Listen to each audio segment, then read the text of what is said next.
नाज़रीन, मेमण गोठ लग मलीर जे नोजू जोखियो गोठ जे रमज़ान बहकरो जूं 2 नियाणियूं 12 वरनि जी जावेदा ऐं 16 वरनि जी रुबीना पैदाइशी तौर ॿिन्ही टंगनि खां माज़ूर आहिनि, जिन 16 सालनि खां खट ते वेठे गुज़ारे छॾिया आहिनि। इलाज लाइ पैसा न हुजण सबबि पीरसन पी अस्पताल जा चक्कर हणी हणी थकिजी पियो आहे। उन हवाले सां ॾिसूं था सरर मेमण जी हीअ रिपोर्ट। पेटम सूर तो पे दाखिल हुई, इलाज कोन थियो, पोइ हाणे कढी आहिनि मूंखे पेट में सूर, पेट में फटे, टंगू मां पेटाइया।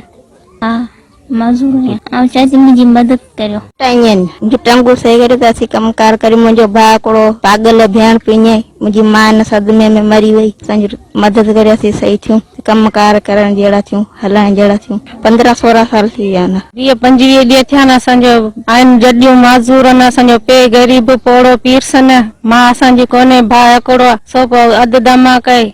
असी गरीब आहियूं, सवारी बि आहे कोन, केतिरो खणूं, गिरजंदियूं बुणनि, गरीब आहियूं।